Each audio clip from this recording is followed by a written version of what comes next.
So our next unit is searching and sorting. Then first, what is searching? Searching means finding an element. Okay, what is searching? Searching means finding an element in a given list of element. जे तुमच्याकडे list available असेल त्या लिस्टमधून particular element find out करायचा is nothing but searching. मग ती एलिमेंटची list एक तर तुमची ॲरे असू शकते किंवा लिंक लिस्ट असू शकते किंवा बायनरी ट्री असू शकते किंवा बायनरी सर्च ट्री असू शकते. XYZ कुठल्या पण टाईपची लिंक असू शकते. त्या लिंक किंवा मधले जे काही लिस्ट असू शकते. त्या लिस्टमधले जे काही एलिमेंट्स आहे त्या एलिमेंट्समधून पर्टिक्युलर एलिमेंट जर फाइंड आउट करायचं असेल तर त्या प्रोसेसला काय म्हणायचं? सर्चिंग. ठीक आहे. मग सर्चिंगचे 2 टाईप्स आहेत. First is linear search and second one is binary search. Then first, what is linear search? Linear search is also called as sequential search. Why linear search is called as sequential search? Because in linear search, elements are visit from start to bottom, from first element to last element. एका particular इटरेशनमध्ये काय होतात? तुमच्या एलिमेंटला visit केलं जातं. Means काय? Elements R examine sequentially म्हणजे step by step, starting from first element up to next. First एलिमेंटपासून तुमचं सर्च करायला स्टार्ट होणार आहे, म्हणजे लाईन बाय लाईन सर्चिंग होणार आहे. त्याला म्हणायचं सिक्वेन्शियल सर्च. आणि ती सिक्वेन्शियल सर्चची प्रोसेस कधी कंप्लीट होणार आहे? जोपर्यंत तुम्हाला जो काही पर्टिक्युलर रिझल्ट फाइंड आउट करायचा आहे, जे तुमचं आउटपुट असेल, जोपर्यंत तुम्हाला आउटपुट फाइंड होत नाही तोपर्यंत ती प्रोसेस काय होणार आहे? कंटिन्यू चालू राहणार आहे. जेव्हा तुमचं पर्टिक्युलर आउटपुट फाइंड आउट होईल तेव्हा ती प्रोसेस काय होणार आहे? टर्मिनेट म्हणजेच एंड. आणि टाईम कॉम्प्लेक्सिटी असते लिनियर सर्चची O ऑफ एन म्हणजे हे नोटेशन आहे की जी तुमची टाईम कॉम्प्लेक्सिटी एक्सप्रेस करण्यासाठी नोटेशन यूज केलं जातं. त्या नोटेशनला म्हणायचं O. मग टाईम कॉम्प्लेक्सिटी म्हणजेच अमाऊंट ऑफ टाईम रिक्वायर्ड. एक तुमच्याकडे लिस्ट आहे, सपोज 1 to 40 रोल नंबर आहे, त्यामध्ये तुम्हाला 25 फाइंड आउट करायचा आहे. मग 25 फाइंड आउट करायला जो काही टाईम लागेल तो कशामध्ये कॅल्क्युलेट होणार आहे? तुमच्या O. तो टाईम कशाने डिफाईन केला जातो? O म्हणजे amount of time required for finding particular element in linear search. Time complexity is O. ह्याचं C फंक्शन पण आहे, पण C फंक्शन आपण प्रोग्राममध्ये पाहूया. आता डिरेक्टली एक्झाम्पल पाहूया. सपोज तुम्हाला क्वेश्चन येऊ शकतो, find position of element 30 using linear search algorithm. Suppose तुमच्याकडे गिवन काहीतरी लिस्ट दिली आहे 20, 25. ठीक आहे. ही काय तुम्हाला लिस्ट ऑफ एलिमेंट. आता ह्या लिस्ट ऑफ एलिमेंटमधून तुम्हाला एक पर्टिक्युलर एलिमेंट फाइंड आउट करायचं, त्याला काय म्हणायचं? सर्चिंग. आणि लिनियर का म्हणायचं? कारण तुम्ही स्टार्ट कुठून करणार आहे? Start to end, step by step करणार एक्झिक्युशन. So linear search. मग आता क्वेश्चन काय येऊ शकतो? Find position of element 30. तुम्हाला एक गिवन लिस्ट दिलेली असेल, त्याच्यामध्ये पर्टिक्युलर एका एलिमेंटची तुम्हाला काय करायला सांगितली? पोझिशन फाइंड आउट करायला सांगितली युझिंग लिनियर सर्च. ते कशी फाइंड आउट करायची? आता पहा, फर्स्ट स्टेप काय? लिनियर सर्चमध्ये की तुम्हाला एखादी लिस्ट दिली असेल आणि एखादा एलिमेंट फाइंड आउट करायचा असेल. आता तुम्हाला इथे फाइंड आउट करण्यासाठी 30 विचारलं आहे.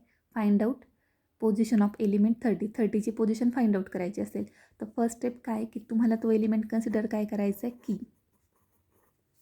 जो एलिमेंटची पोझिशन फाइंड आउट करायची तो एलिमेंट ॲज अ की एलिमेंट म्हणून काय करायचं आहे? कन्सिडर करायचं आहे. मग फर्स्ट स्टेप काय झाली? Consider particular element as a key. मग तो कुठला आहे? 30ची पोझिशन फाइंड आउट करायची. So key is equal to 30. Suppose 25ची फाइंड आउट करायला विचारलं तर की इज इक्वल टू 25. 20ची फाइंड आउट करायला विचारलं तर की इज इक्वल टू 20. जो एलिमेंट फाइंड आउट करायचा असेल, ज्या एलिमेंटची पोझिशन फाइंड आउट करायची असेल तो एलिमेंट कन्सिडर करायचा ॲज अ की एलिमेंट. ही झाली फर्स्ट स्टेप. मग त्याच्यानंतर सेकंड काय की तुमचे इटरेशन स्टार्ट करायचे. आता तुम्हाला 30ची पोझिशन फाइंड आउट करायची. आपण लिनियर सर्च यूज करतो आहे. मग लिनियर सर्च यूज करताना तुम्हाला काय करावं लागेल? लिनियर सर्चची कंडिशन काय? तुम्ही सिक्वेन्सली जा. म्हणजे तुम्ही डिरेक्टली इथून स्टार्ट करू शकत नाही, इथून स्टार्ट करू शकत नाही. तुम्हाला कुठून स्टार्ट करावं लागेल? स्टार्टच्या एलिमेंटपासून म्हणजे 10पासून. त्यालाच काय म्हणायचं? सिक्वेन्शियल किंवा लिनियर सर्च. मग आता कसं करणार? मग फर्स्ट स्टेप लिनियर सर्चमध्ये काय असतात? इटरेशन्स असतात. म्हणजे फर्स्ट स्टेप आपण म्हणतो जसं अल्गोरिदम लिहिताना तसं काय म्हणायचं? Iteration first. आता हे आपण बेसिक कन्सिडर करून घेतलं की इज इक्वल टू 30. आता आपलं काय झाली? ॲक्च्युअल प्रोसेस स्टार्ट झाली एलिमेंटची पोझिशन फाइंड आउट करायला. मग इटरेशन फर्स्टमध्ये जे गिवन असेल ते लिहून घ्यायचं. ओके, गिवन लिस्ट फर्स्ट स्टेपमध्ये लिहून घेतली. आता आपल्याला काय करायचं आहे? फाइंड आउट करायचं स्टार्टला. मग स्टार्ट काय पहिला कुठला एलिमेंट आहे 10. मग इथे चेक करा की इज इक्वल टू 30 आहे का फर्स्टला. आता ऑब्वियसली इथे आपल्याला लगेच दिसते की इथे काय की 10 आहे, 30 नाही आहे. ओके, सो नेक्स्ट इटरेशन 2 परत लिहायचं 10, 5, 20, 25, 8, 30, 40. आता आपण फर्स्ट इटरेशनमध्ये की इज इक्वल टू फर्स्ट एलिमेंटला आहे का चेक केलं नव्हती. आता इथे आपण काय करणार, सेकंड एलिमेंटला चेक करणार की इज इक्वल टू 30 आहे का. आहे का ऑब्वियसली नाही. परत थर्ड इटरेशन परत ॲज इट इज लिहून घ्यायचं 10, 5, 20, 25, 8 30 आणि 40. आता फर्स्ट झाला, सेकंड झाला, आता कुठला आहे थर्ड इटरेशनमध्ये परत चेक करायचं थर्ड नंबरला 30 आहे का नाही. अगेन परत इटरेशन 4.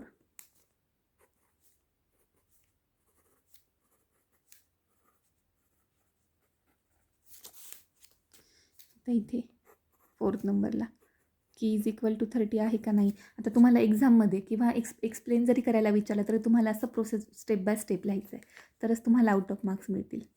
इटरेशन 5 सेम अगेन 10, 5, 20, 25, 8, 30 आणि 40. आता इथे होतं आपलं की इज इक्वल टू 30 आहे का. अगेन नाही.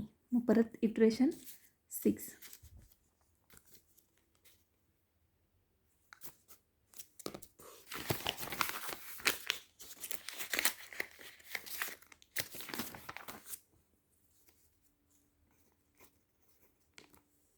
इटरेशन 6मध्ये पण element as it is put करून घ्यायचे आहे. आता मग 5th इटरेशनपर्यंत इथपर्यंत आलं होतं. 6th इटरेशनमध्ये कुठे आले आता इथे. आता इथे की इज इक्वल टू 30 आहे का आहे. म्हणजे तुम्हाला एलिमेंट कुठे फाइंड आउट झाला इथे. बट आता आपल्याला एलिमेंट फाइंड नाही करायचं, एलिमेंटची पोझिशन फाइंड आउट करायची. क्वेश्चन काय आहे, फाइंड द पोझिशन. मग आता हा कुठल्या पोझिशनला आहे तर हा कन्सिडर करायचा एक ॲरे आपण. आणि आपणच काय करायचं आता, जेव्हा तुम्ही इथे की एलिमेंट कन्सिडर कराल तेव्हाच तुम्ही एक्झाम्पल लिहिताना अगेन इथे काय लिहायचं 10, 5, 20, 25, 8, 30 आणि 40. मी मुद्दाम तुम्हाला हे लास्टला सांगितलं कारण हा पॉईंट मस्ट आहे. 30 फाइंड आउट झाले, आपण आपल्याला 30ची पोझिशन फाइंड आउट करायची आहे. मग जे काही लिस्ट असेल ते आपण इथे लिहिली तर हिला काय कन्सिडर करा 0, 1, 2, 3, 4, 5, 6. म्हणजेच काय केलं तुम्ही याला इंडेक्स असाईन केली 0, 1, 2, 3, 4, 5 किंवा तुम्ही 1, 2 पण देऊ शकता किंवा 0पासनं पण देऊ शकता, डिपेंड ऑन यू. कन्सिडर करायचा हा ॲरे आहे आणि ही काय त्याची इंडेक्स. म्हणजे 0 पोझिशनला 10 एलिमेंट आहे, 1 पोझिशनला 5 आहे, 2 पोझिशनला 20 आहे. असं तुम्ही लिहून घ्यायचं आणि मग इटरेशन स्टार्ट करायचे. मग बेटर वे काय होतं, सपोज तुम्हाला इथे 30 फाइंड आउट झालं आहे, मग 30 कोणत्या साईडला आहे, कोणत्या इंडेक्सला आहे 5 इंडेक्सला. म्हणजेच तुम्हाला 30 फाइंड आउट झाला कोणत्या पोझिशनला ॲट लोकेशन 5. जर तुम्ही 1पासनं स्टार्ट केलं तर इथे काय येईल 6.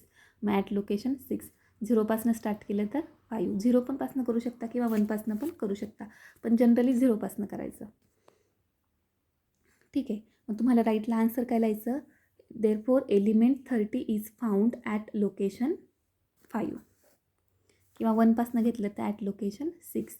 त्यासाठी हे लोकेशन जर आपल्याला फाइंड आउट करायचं असेल तर तुम्ही जेव्हा की कन्सिडर करा तिथेच खाली लिहून घ्यायचं, त्याला एक इंडेक्स असाईन करायची आणि मग इटरेशन सॉल्व करत जायचं आणि चेक करायचं कुठल्या पोझिशनला तो फाइंड आउट झाला आहे. यालाच काय म्हणायचं लिनियर सर्च. आता लिनियर सर्चची टाईम कॉम्प्लेक्सिटी पण लिहायची, काय आहे ती big O of n. What is the limitation of linear search. आता याचं लिमिटेशन, फर्स्ट लिमिटेशन काय असणार आहे, ऑब्वियसली याची टाईम कॉम्प्लेक्सिटी. ठीक आहे, टाईम कॉम्प्लेक्सिटी म्हणजे तुम्ही पाहता एक व्हॅल्यू चेक करायला तुम्हाला फर्स्ट इटरेशन घ्यावं लागतं, मग सेकंड इटरेशनमध्ये सेकंड, मग थर्ड इटरेशनमध्ये थर्ड. मग हे खूप टाईम कन्झ्युमिंग आहे, म्हणजे याच्यासाठी खूप टाईम लागणार आहे.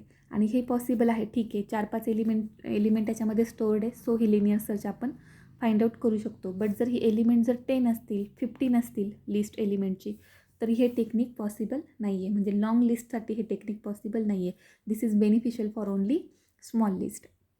मग मेन लिमिटेशन काय याचं, टाईम कॉम्प्लेक्सिटी, की खूप टाईम कन्झ्युमिंग वर्क आहे.